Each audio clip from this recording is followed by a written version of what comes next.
Hello everybody. I just want to say that in this video that we are going to be talking about the Zwischenberg move. It's basically an in-passing move. That's what it means in English. It's Zwischenberg is German, I think. So this is a game from my tournament, and yeah, thank you to Tall Museum and Cricket 9780 for participating in it. You guys can also, next Sunday, I'll also be there. Link in the description, and go check out my last video at the end it's a walkthrough how to do it. And yeah, in today's video, I'm just going to analyze this game. I think it's a good example of Zwischenberg, and I'll tell you guys what Zwischenberg is when the time comes. It just is better to show you guys. Okay, let's get into it. So I'm playing with the black pieces. He goes D4, we go D5, and he goes bishop to F4, developing this bishop. So, I'm not really used to this opening. I'm really confused right now. I don't practice this opening, so I just develop my knight. Apparently it's not the best move, but I go C6, and he defends his pawn with E3. I'm still confused. I just bring up my knight to F6, and then he also develops his bishop to D3. I'm looking to develop my bishop actually this way, I think. So I go G6, and then he goes C3. And yeah, I bring my bishop out to a G7 because I don't know. I didn't want to like push in the center. I could have. I didn't really want to. Maybe I'll do some like knight maneuver and then go here with my bishop protecting. See? So he brings his knight out to D2. And then I attack his queen with C4. Or sorry, G4, sorry. And it's defended by the knight, guys. So he can't just take. He has to go here or something. Or block, yeah. He didn't. I was really hoping he didn't see that. Anyways, he goes F3. So I just take. I didn't. Yeah, I take on F3, and he takes with his queen. And castles and castles.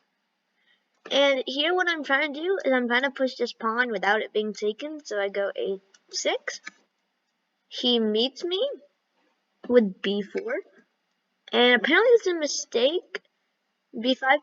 Yeah, because of that. Because I guess it just activates his rook. So I take anyways on A4, takes, and I push a pawn, and this is defended 2 times. I mean, he can take.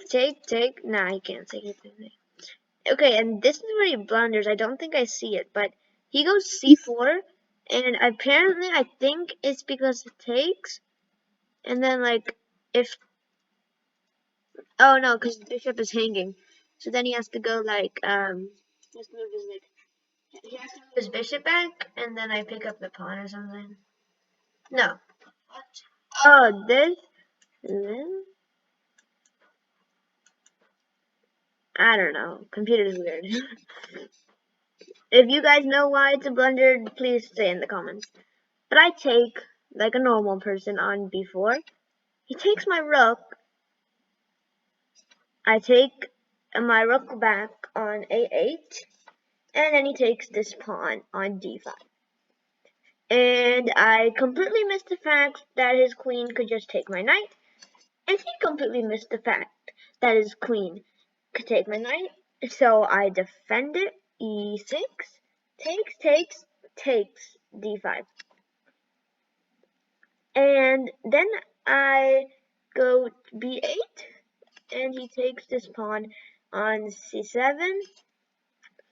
I attack the bishop on what's it called? C7, and he goes back to F4.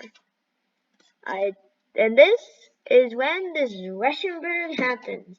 Okay, let me explain what a Zwischenberg is. Okay.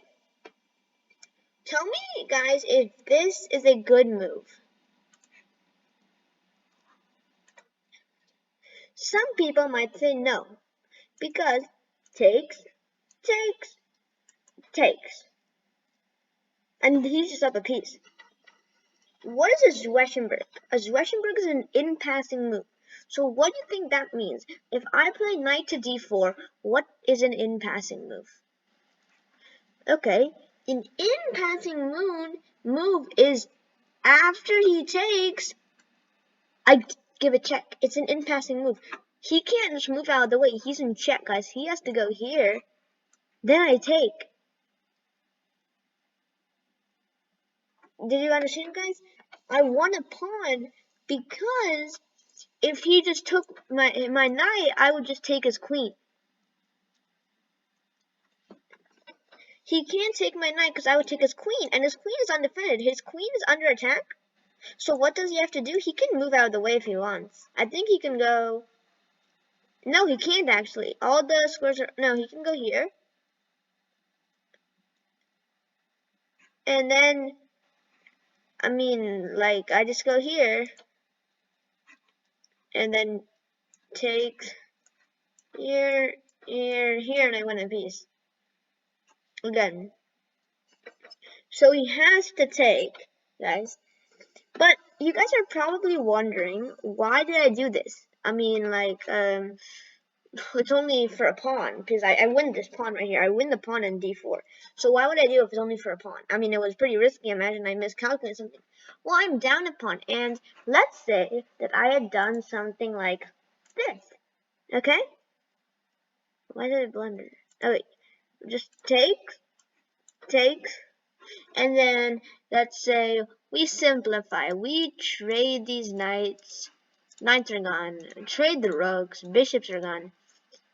Look at this. 5. Let's say this pawn gets traded. It's 4 on 3, guys. What's gonna happen there? He's gonna break through with his king and his pawn. He's gonna promote at least one pawn, maybe even more, if I mess up. So, what can I really do here? That's why I did it for a pawn. A pawn is always good in endgames. You want to be a pawn up or equal. So here, I'm equal. So, I do the Zwischenzug d4. Takes, check. He has to go to h1. And then I take his queen. And then he brings his rook. And I take the bishop. Takes. And I go c3. But I don't understand why he just didn't, like, defend. Like, how is this not good? What do you mean? Like, how is this a blunder? I don't understand. Wait, let's show the lines. Oh, that's how you make it bigger. Sorry, show lines, and then saying A1 check. Oh, because it's checkmate. Yeah.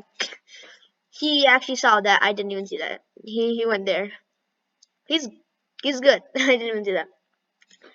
Take. Or no, not take. So he goes E2. And I sacrifice my bishop. Why do I sacrifice my bishop? Because I feel like takes, and then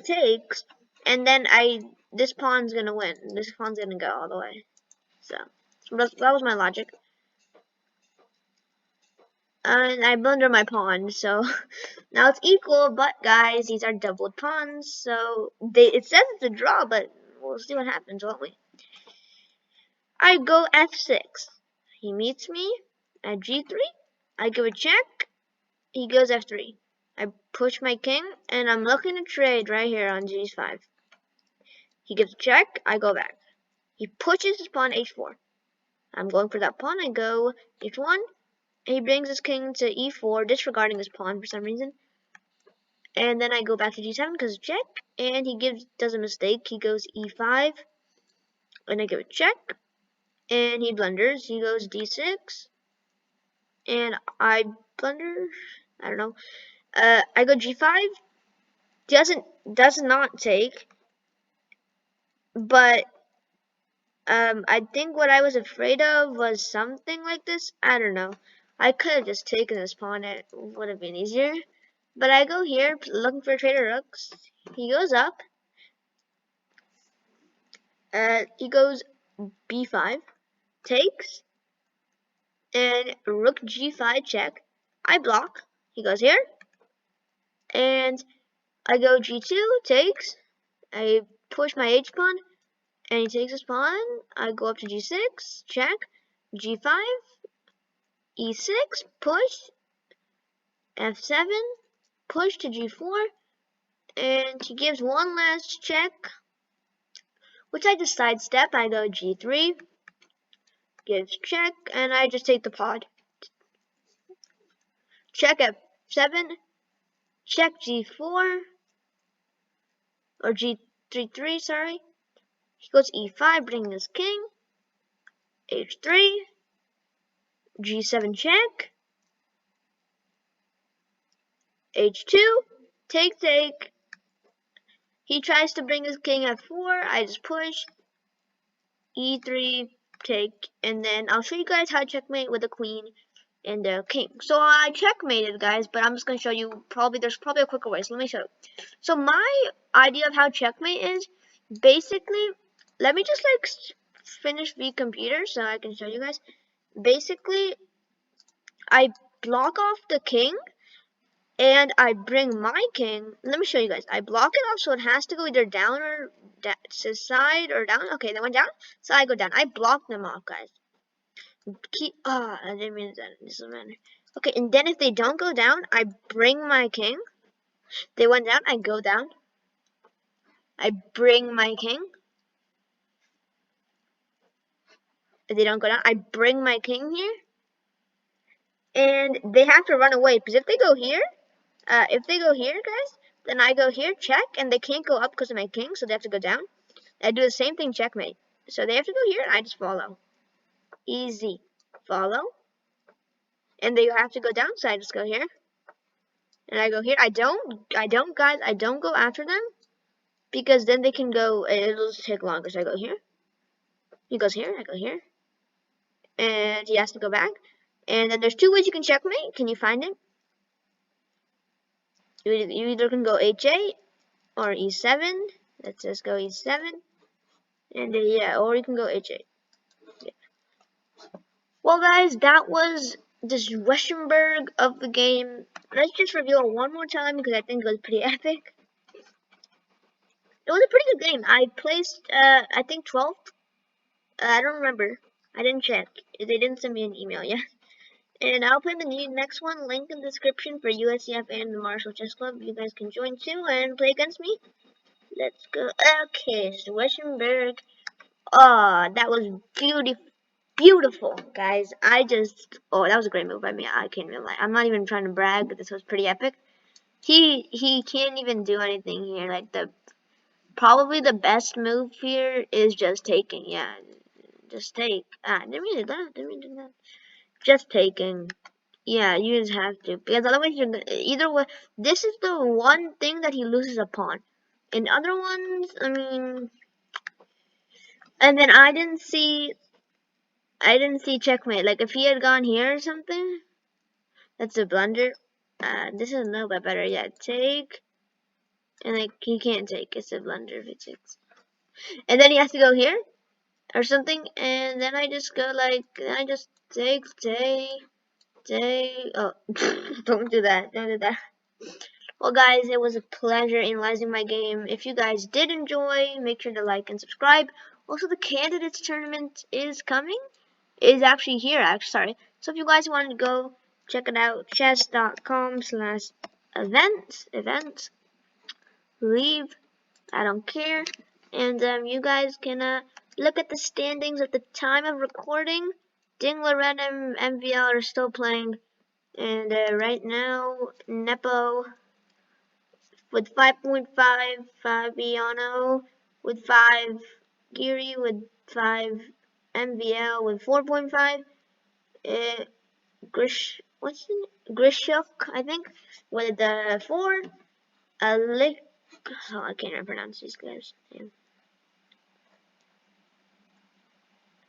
Alikinsko with 4, with 4, Wong Hao with 4, and Jane Loren last place with 3. And right now, Ding Loren is actually still playing MVL, so MVL might, if he wins, I think he gets tied for first, right? Let's just check out the match real quick. Ding Loren, low on time, and it looks like it's a pretty equal position, but we'll see. So yeah, again, thank you guys so much for watching. If you did, like and subscribe. If you didn't, dislike and unsubscribe. And I'll see you guys next time.